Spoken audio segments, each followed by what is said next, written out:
तो जो भट्टे वाले हैं वो अक्सर अपने निजी फायदे को ही देखने की बात करते हैं। यूनियन की बात से उनका कोई मतलब नहीं होता।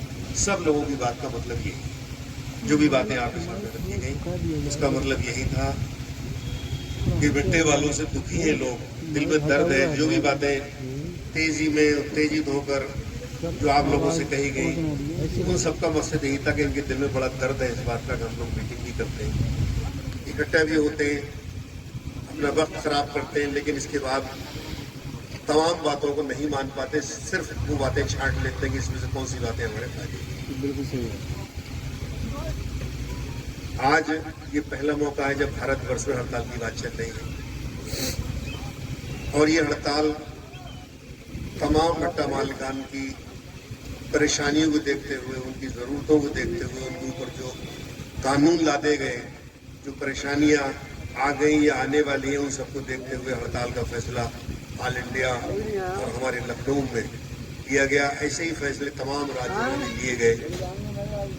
कुछ राज्यों में तो इस कदर इन फैसलों का स्वागत हुआ कि अगर ये फैसले यूनियन ना लेती तो ये भट्टा उद्योग खत्म हो गया। आपके साथ भी कई बार परेशानियां आई।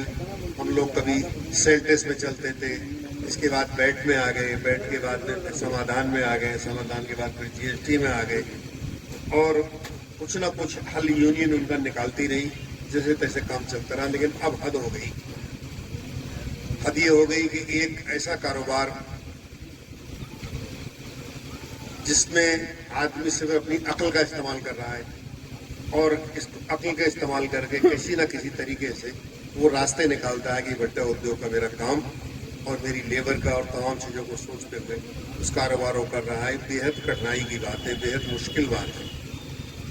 अब ऐसे में हम लोग भी ये बार बार ये चाहें कि हमारे भट्टे पे आगे धरना, प्रदर्शन, खुशामद, नाराजगी ये सब की जाए, तो आखिर सबका मकसद क्या है?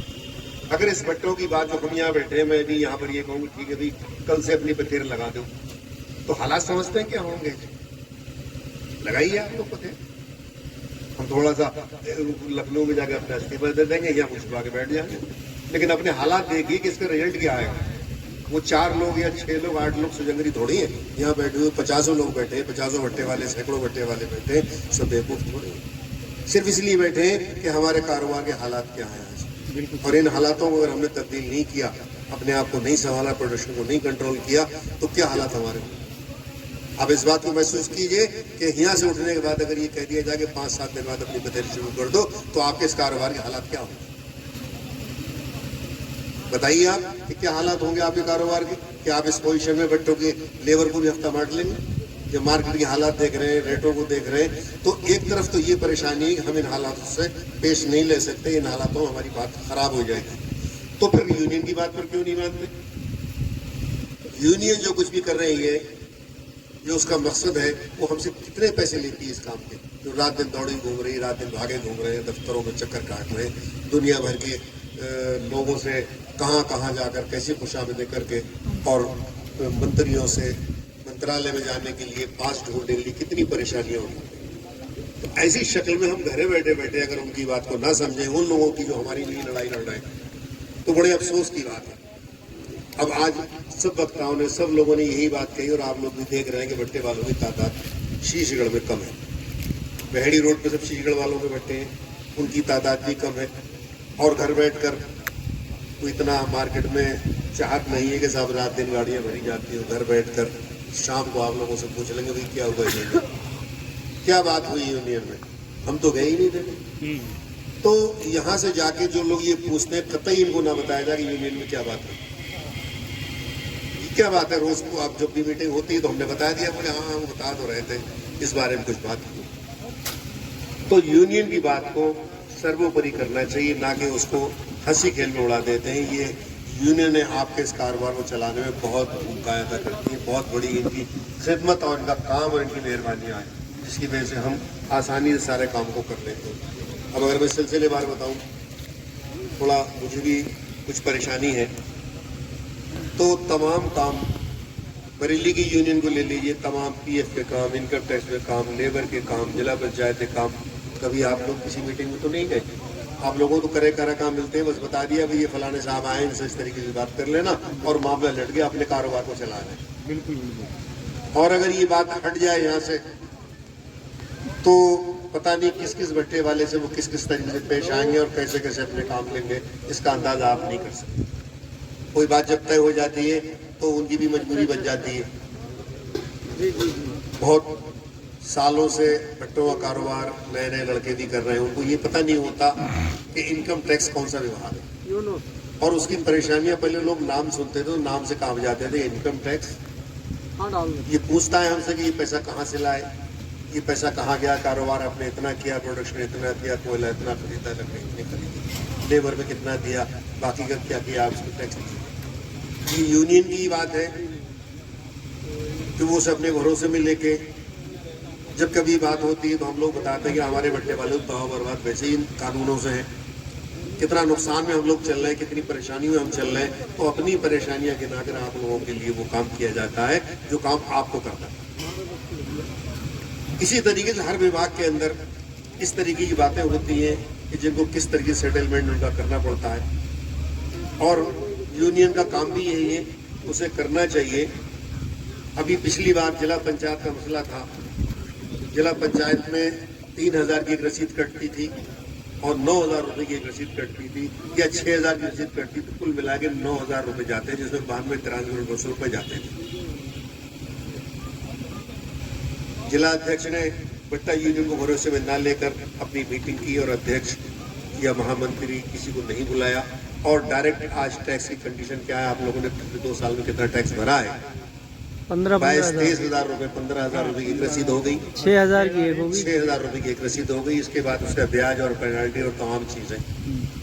इसके खिलाफ हमने हाई कोर्ट में रिट डाली थी और उसका जवाब भी आया था, केस पेंडिंग था और एक लेटर आ गया था वहां से। लेकिन लोगों के भट्टे पे जब जिला पंचायत इंस्पेक्टर पहुंचे और लोग पहुंचे तो उन्होंने टैक्स की रसीदें कटाकर हमारी उस मेहनत को भी बेकार कर दिया, जबकि हमने ही बताया था कि हमारा केस पेंडिंग है, अभी वकील से हमारी बात चल रही है। उसने एक लेटर दे दिया कि जब तक केस का सोल्यूशन ना हो जाए तब तक पुराने रेटों पर ही जिला पंचायत का टैक्स काटा जाए। मैंने नहीं कटाई अपनी रसीद और चंद लोगों ने नहीं कटाई, मैं भी वैसे ही हूँ जैसे आपने 15,000 तक की कटाई। मगर हुआ ये कि जिले में बाद में पता लगा कि मैं ही अकेला ऐसा रह गया हूँ जिसने 3,000 और 9,000 की रसीद कटाई, बाकी सारे भट्टे वालों ने कटा ली, तो फिर आपकी कैसे रसीद? बाद में 22.5 दिए 15 वाली के। तो कुछ लोगों ने 22,500 का टैक्स दिया। ये कमी क्या है कि यूनियन के साथ ना जुड़ने की कमी।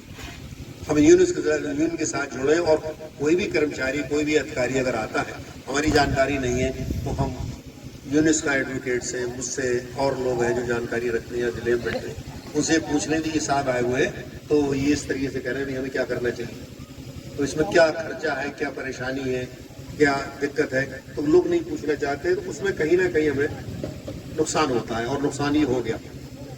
जैसे एक बार रॉयल्टी की जमा करने की बात थी, यूनियन लड़ाई लड़ाई लखनऊ की कि रॉयल्टी को इसे कम किया जाए।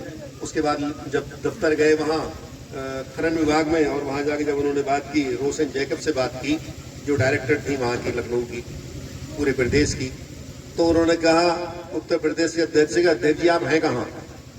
आप जिस बात की पैरवी करने के लिए आए, जिसका टैक्स कम कराने के लिए आए, उसमें 98% टैक्स जमा हो गया, रॉयल्टी जमा हो गई, अब किसकी पैरवी करने आए आप बताइए? तो उनको कितनी शर्मिंदगी उसमें झेलनी पड़ी कि हम इस टैक्स की वकालत करने आए कि रॉयल्टी को हम कम कराना चाहते हैं, हम रॉयल्टी नहीं देंगे आपको जब तक आप इसको कम नहीं कराओगे। तो उन्होंने कहा 98% जमा होगी, अब किसकी वकालत करने आए? 2% की, उसमें आप ही होंगे बस। तो कहीं ना कहीं हम भी कहीं ना कहीं ऐसी गलतियां करते हैं। तो उन्होंने उस मीटिंग में 2-3 बार मीटिंगों में ये बात रखी कि बताइए हम इस लड़ाई को किस तरीके से लड़ें। आप लोगों को फायदे की बात बताते हैं तो आप लोग मानना नहीं चाहते। तो हमें ही चाहिए कि यूनियन की जो बात बताई जा रही है उसमें कोई जिला अध्यक्ष का या उत्तर प्रदेश के अध्यक्ष का कोई फायदा नहीं। वो लड़ाई आप ही के लिए लड़ी जाती है, और इसलिए लड़ाई लड़ी जाती है कि आपने एक जिम्मेदारी हमें दी है, हमें आगे पोस्ट पे बैठाला, तो इसका हम ख्याल रखें और हर तरीके से जिम्मेदारी उठा के आपका काम। तो कम से कम जब जिम्मेदारी उठाने की बात आती है तो आप साथ तो दिए, संगठन ही तो सब कुछ करता है। जब संगठन ही कमजोर हो जाएगा तो बात होगी क्या? अब हम ये बात करें, कई लोगों ने अभी बात रखी और सही भी है कि साहब इस भट्टे पे खपेर हो रही है, हम क्या करें? तो खपेर क्यों हो रही है, क्यों वो नाराज है हमसे, उसकी बात को समझें। और जाके पड़ोसी का काम होता है कि भाई क्या कर रहे हो भैया। और अगर ऐसा नहीं करना है तो कई बार अंजार अहमद ने भी ये बात कही कि फिर यूनियन का मकसद क्या है। तो मुझे तो 1 मिनट लगेगा कहने के लिए, मैं कह दूंगा भाई ठीक है, चलो अपना अपनी तरीके से कर लो, लेकिन उसका रिजल्ट आप लोग देख लीजिए कि रिजल्ट उसका क्या आएगा। यूनियन कितनी बड़ी पैरवी करके चल रही है लखनऊ की, हम तो कुछ भी नहीं कर रहे हैं, उन लोगों का काम सही है। बस ये है कि उनके साथ जुड़े हैं और उनसे ये वादा कर रखा है कि आपके संगठन के साथ हैं, जहां जहां भी हमारी जरूरत पड़ेगी अब हमें इस्तेमाल करें। यूनियन कोयले की बात की है तो आप ही लोगों के लिए तो की है। बार बार टाइम लगे मंत्रालय में कैसे कैसे पहुंचते हैं और मंत्री से कैसे मिलते हैं, और उसमें काफी आगे बात बढ़ गई है। अब टेंडर की पोजीशन है कोयला। नवंबर लास्ट में या दिसंबर के पहले हफ्ते में कोयला इंशाल्लाह आपको मिलना शुरू हो जाएगा। और जिन जिलों में डेस्टिनेशन बनाए गए कोयले के, उन्हीं लोगों को ये पावर दी गई है कि जो लोग आपकी यूनियन के साथ आते हैं, जो लोग आप यूनियन संगठन में मजबूती से खड़े हैं, सबसे पहला कोयले की देने की उन लोगों की बात की है।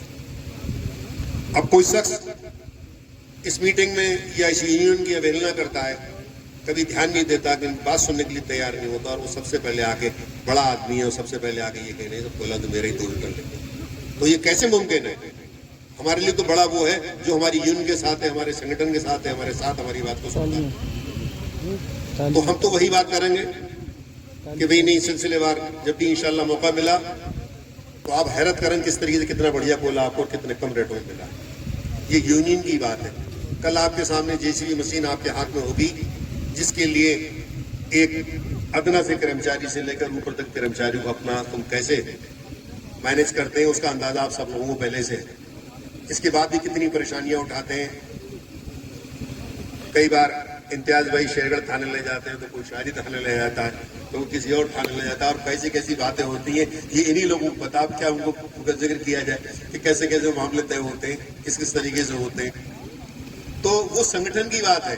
आपने देखा शाही और शेरगढ़ थाने के इंचार्जों की बात, कि शाही संगठन की बात की जो आपके उन्होंने खुशामद इतनी की, पैरों में गिर गए आपके कि हमें माफ कर दीजिए, हम आपके साथ कोई गलत काम नहीं करेंगे, जैसा आप चाहोगे आगे बैठ के फैसला कर दो। वो संगठन ही था। जब आप 50 आदमी जा रहे थे एसएसपी के पास, आप अकेले जाके देख लीजिए, आप अकेले थानेदार से कोई बात कहेंगे, एक सिपाही से कह के देख लीजिए। तो संगठन की ताकत को पहचानिए। कोई भी यूनिट, कोई भी कमेटी संगठन से ही चला करती है, ना कि किसी एक शख्स से। किसी एक शख्स से नहीं चला करती। अगर चलती तो प्रधानमंत्री अकेले होते, मंत्रिमंडल का कोई मतलब नहीं था। मुख्यमंत्री अकेले होते तो उसका कोई मतलब नहीं था। अब बात निकल आई मुख्यमंत्री की, तो मैं बता दूं उत्तर प्रदेश सरकार आपके संगठन की हर बात मानने के लिए तैयार है। लेकिन कुछ मसले ऐसे हैं जो सेंट्रल गवर्नमेंट से, ये कोयले का मसला है, ये हमारी जीएसटी का मसला है, ये वहां से ही लगा हुआ है। लेबर का मसला है। हमारी कमेटी चाहती है कि भट्टा उद्योग के जो लेबर का कानून है वो अलग बनाया जाए, जो और लेबर के कानून है उससे हटके अलग बनाया जाए। क्यों कि एक मजदूर जब मजदूरी करने जाता है तो उसको 300 या 350 रुपए मिलते हैं, वो अकेला घर में कमाने वाला है, और खाने वाले उसके पास 8 या 7 लोग हैं। और जब वो परिवार के साथ भट्टे पर काम करता है तो उसकी बीवी, उसके बच्चे साथ में लगे करते हैं, तो वो 1800-1500 रुपए का मजदूर होता है। बिल्कुल। कौन देगा उसे वो 350 वाले खाने के लिए? उसका तो खर्चा ही पूरा नहीं होता। तो अगर वो इस तरीके काम नहीं करे तो हम चाहते हैं कि हमारे जो सांचे वाले हैं और लेबर वाले हैं उनके लिए कानून बने, अलग बने, वो भी इज्जत की जिंदगी जिए। और हमारा उनका साथ तो एक बढ़िया है ही कि भट्टे वाला की जान है लेबर। तो इसके लिए प्रयास बराबर जारी है।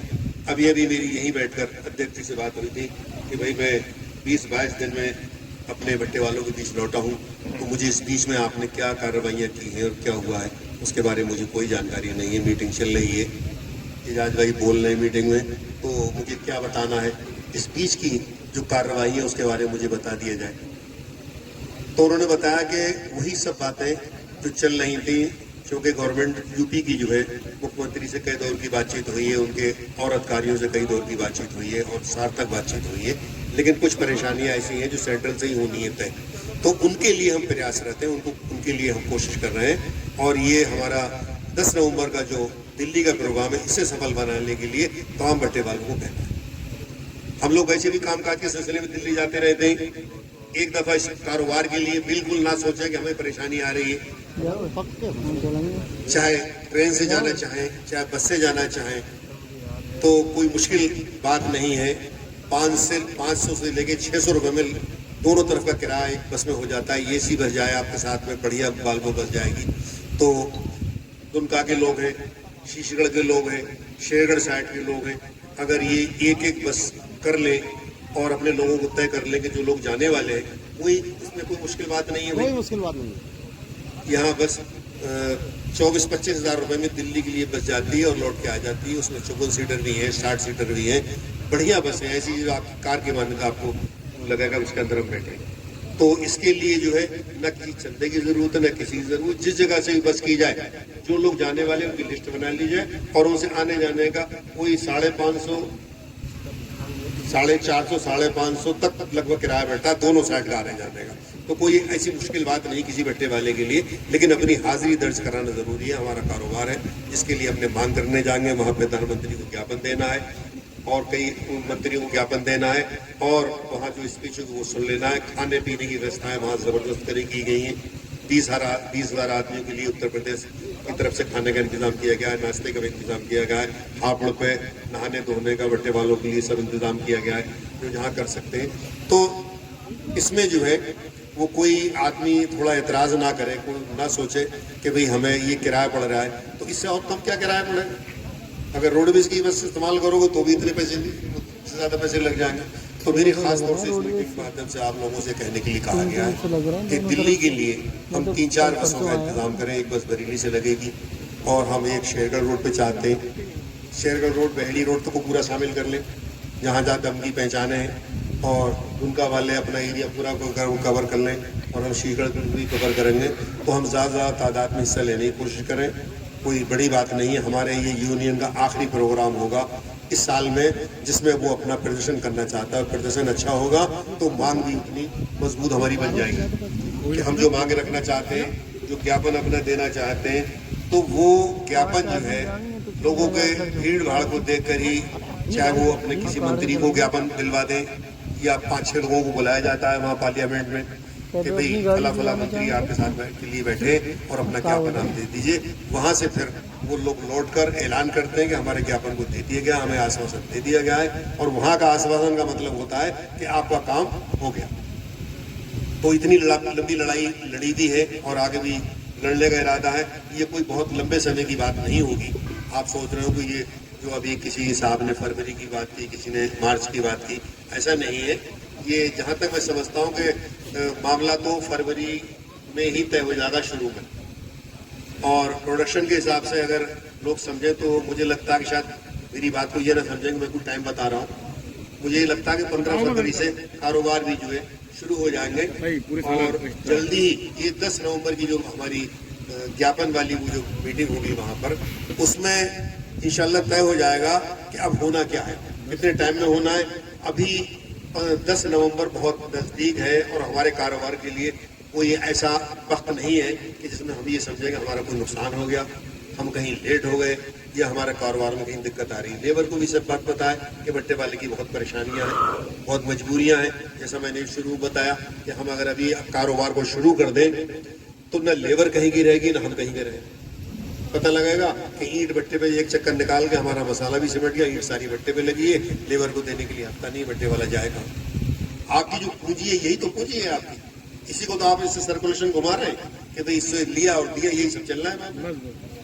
तो इतना सब कुछ करने के लिए ये जो अभी रॉ मटेरियल की भी बात की गई है कि किस तरीके से कुट्टी और तोड़ी और इनका सबका कितना ही, अगर 100 बट्टे वाले फूकते हैं तो 10 इसमें कामयाब है, 90 कामयाब नहीं। वक्त काट रहे हैं अपना जैसे भी है, और ये समझकर कि चलो किसी तरीके से कपड़े ही छूट जाए। बट्टे वाला कोई बहुत ज्यादा इन दिनों में ज्यादा बेनिफिट में नहीं रहा है। हम ज्यादा प्रोडक्शन कर लें, 1 लाख बना लें, 80 लाख बना लें, उसको बेचने के लिए फिर आज के हालात पे आप लोगों को सबको पता है कि आज एडवांसेस के क्या रेट है, आज ईंट की मार्केट में क्या रेट है, बेचने के लिए क्या करना पड़ रहा है। अभी भी लोगों को पेशियां देना बाकी रहेगी, और उसकी वजह यही है कि मार्केट में दम नहीं है, अपने अच्छे माल को कम रेटों में नहीं बेचना चाहते। मगर कुछ लोग जो है अपनी मजबूरियों से दूसरों का भी नुकसान करते हैं। कि कम रेट में एडवांसेस लेते हैं, इसके बाद पहले ही चक्कर वो ईंट उठाना शुरू करा देंगे, तो उसका मार्केट पर असर पड़ता है। आपके सामने कई मुश्किलात हैं हल्द्वानी में, रुद्रपुर में ईंट बेचने में। अगर उन मुश्किलातों से नहीं निपटा गया तो यही मंडी है, देहात में इतनी ईंट की सप्लाई नहीं है जो आप 80-90 लाख ईंट जो बनाकर सप्लाई कर लें। अभी पिछले दिनों में एक मीटिंग रुद्रपुर में हुई थी, काफ़ी लोग उसमें शामिल हुए थे, यहाँ भी वो लोग बैठे हैं। उससे एक दिन पहले भी मैं गया था, अगले दिन उनसे कह सुन के जैसी भी बात हुई, जितनी उनको समझाया गया, कहा गया, उन्होंने मीटिंग रख ली और आप लोगों से रूबरू हुए, आप लोगों की बात को सुना और उसका असर भी हुआ। जैसे मैंने जानकारी ली है कि परेशानियां कम हो गई, आपकी एक पहचान भी वहाँ पर हुई, लोगों से बातचीत हुई, आपको भी आसानी मालूम पड़ती है। वरना क्या होता था, किसी का पेनाल्टी पड़ गई, उसने कह दिया 40 से ज़्यादा की पेनाल्टी पड़ी, चुपचाप दे दी और बात खत्म कर दी। बताइए, इस बीच में कभी किसी ने ये सोचा हो कि मैं वहाँ जाकर किसी अधिकारी से बात कर लूँ? तो संगठन यही चीज है। आप इकट्ठा हुए, 50 सैकड़ों की तादाद में आप मीटिंग में बैठे, आपकी बात को उन्होंने समझा और समझा कि ये अच्छे और भले लोग हैं, इन्होंने कोई गलतियां नहीं की। कहीं ना कहीं उन्हीं के विभाग की गलतियां थी जिनकी वजह से सब कुछ हो रहा था। तो वो उन्होंने अपनी कमियों को माना और आपके लिए एक आसान बात उन्होंने बनाई है, आसान रास्ता बनाया है कि किसी को पेनाल्टी ना पड़े, किसी को कोई परेशानी नहीं आए। तो ये सब चीजें जो है वो यूनियन के माध्यम से होती है और होने भी चाहिए। तो मैं आप लोगों को खास तौर से ये कहने के लिए आ गया कि भाई इतना सब्र किया है, मीटिंग को सफल बनाने की पूरी ऑल इंडिया बात हो रही है। तो 10 नवंबर में आप लोग 2-2, 3-3, 4-4 लोग जिम्मेदार बन गए, पर्चियां बना लें, लिस्ट बना लें कि कौन से लोग जाने वाले हैं। कुछ कम है तो बस की गाड़ी को पूरा कर लें। इतने लोग बिल्कुल जरूर तय करें कि हम लोगों को जाना है और एक दिन जाना है और शाम को फिर लौट वापस आ जाना है। दिन भर की मीटिंग में उनको हमें अपनी हाजिरी लगवा के उनकी भीड़ बढ़ाना है ताकि वो प्रोग्राम जो है सफल हो सके और हम लोगों की जो परेशानियां हैं जिसका वो ज्ञापन देना चाहते हैं वो कामयाब हो सके। तो इस वजह से लगता है कि आप लोग जो है इसमें बढ़ चढ़ के हिस्सा लेंगे।